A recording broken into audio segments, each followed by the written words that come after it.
Hey everybody, it's the Mad Master here. I'm doing another video today, and I did a previous version of this video, but I'm wanting to revise it so it's a little bit better.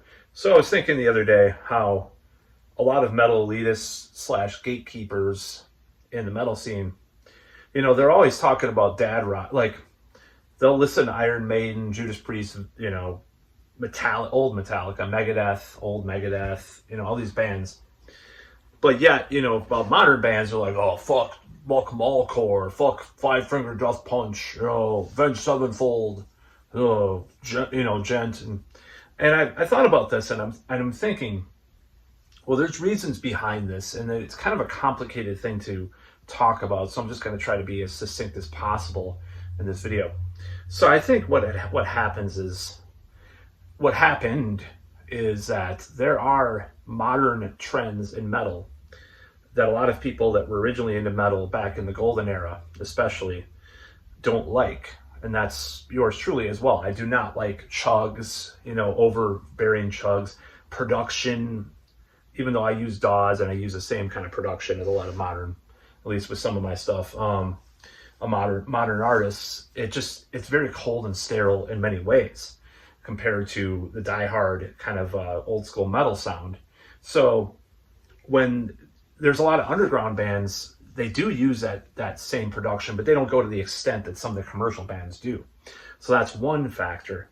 Now, another factor is, there is a cognitive dissonance in, like, I was watching this King Foley interview from Justin Horville. If you don't know who King Foley is he's old frontman of the band Deceased. He's like, yeah, I'll follow any Iron Maiden album. It's like, the dad rock thing with old metalheads is a thing.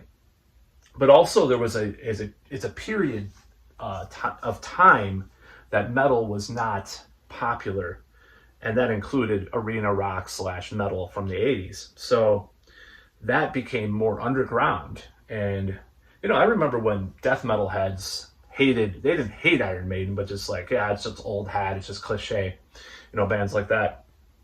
But they came around to it in time, and now it's become like this established institution, old school metal, old school 80s arena rock even, with a lot of guys. And it's just the divergence between a lot of American trends and a lot of European trends as well. Because Europe, for a lot of people in the States, is kind of this exotic place where like Finland has the most metal bands in the world, and Scandinavia in general. And, it's kind of one of those things. But I think I think there's a lot of things that can explain this type of contradiction. And it is hypocrisy. I'll admit it. When you have some kind of like metal elitist gatekeeper that says, oh man, I hate all these modern bands, but give me Dio any day, if I have to listen to old, it's kind of, I see it as kind of like old school films. Like, you watch a modern, like, 4th generation Marvel movie that's done by committee, but then they have this like indie director that directs it really, just the tastes of Disney. And you watch an old Robert Zemeckis movie.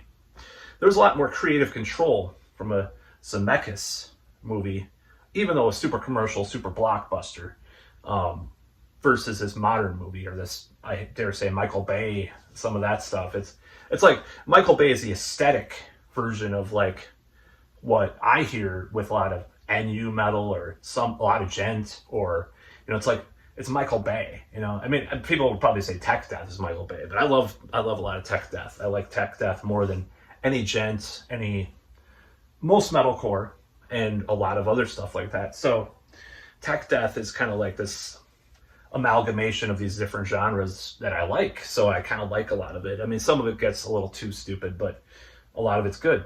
But like, I see it kind of like that. It's like the underground metal artist will be like, they don't like the modern trends and they like this underground stuff because the mainstream stuff has all these other trends that they don't like, but the underground stuff will remind them of the past more in a certain way, at least how it's presented.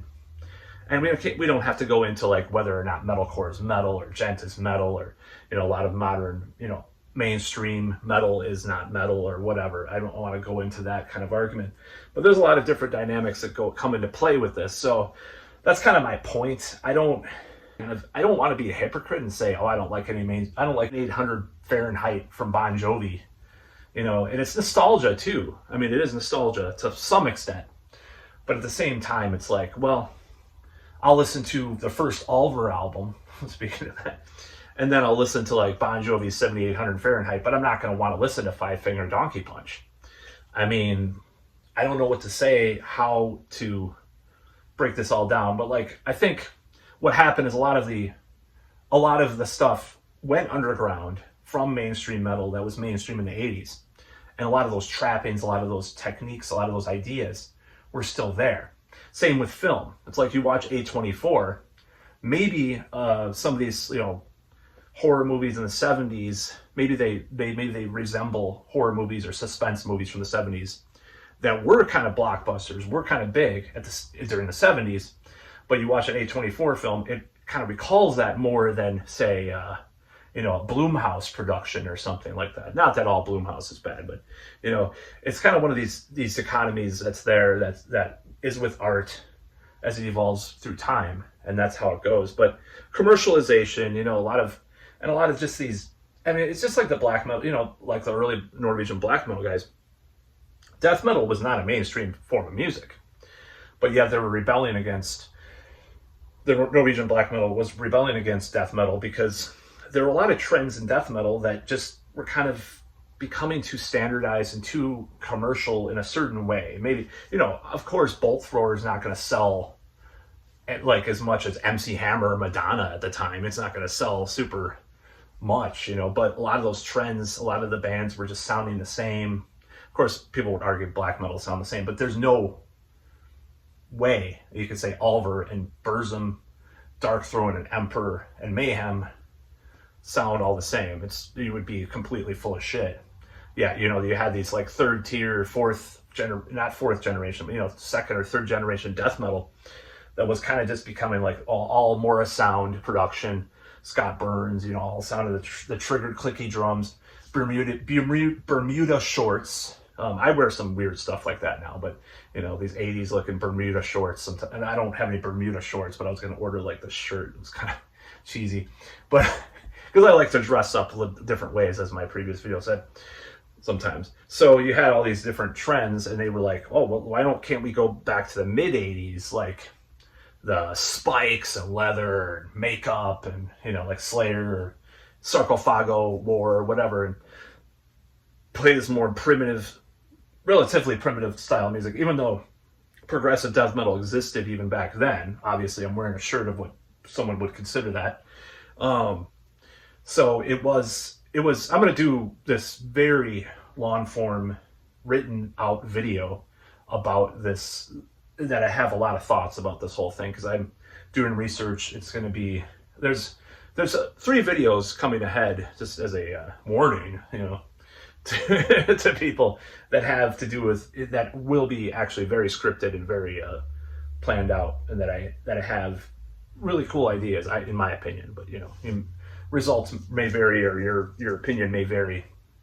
So that's my whole thing. So yes, it's comparable to mainstream films of the past were better, and then now underground stuff is better because the mainstream has gotten lame, because they follow these trends, these formulas, these ways of doing things. So it's a very complicated subject. But why? But are they, in essence, on the surface, is a old metalhead that's in some underground band, playing clubs or whatever, or a newer underground metal band, are they hypocrites for being such elitists about newer stuff, about new trends in metal, if you count it as metal? Like Metal Archives is not going to call Limp Bizkit metal, or a lot of gent stuff metal, or Slipknot for that matter. I don't think they're on there either. I don't want to say what I think about Slipknot. If a person asks me about Slipknot, I recommend watching Ralphie, or he's called Dr. Fuck on YouTube, his track versus track, or suck versus suck as he calls it, where he had to listen to 2 Slipknot albums, and he just gives like his whole opinion and spiel about it. that's kind of what I think about Slipknot. Sorry, I know I might trigger some Slipknot fans. And, I'm anyways, I'm not going to ramble on about Slipknot, but that's what I have to say about this 80s hypocrisy or old school hypocrisy. Yeah, man, I love Black Sabbath, dude. It's considered dad rock now. But it's kind of past this threshold where underground metal will still have more of those traits that people like about the old stuff that was more mainstream. Even if like some weird necro black metal, cavalt black metal band will not sound like Iron Maiden, but they'll have like some trait that is identifiable with the old school metal in other ways, or the presentation is closer to that than fucking Periphery, where, sorry, I'm just like the vocals are what kills me with Periphery. I actually like Animals as Leaders and a couple of bands like that. Polyphia, I'm not a fan either. But anyways, I'm not going to complain about shit. I just want to promote shit I like and shit I listen to. So that's about all.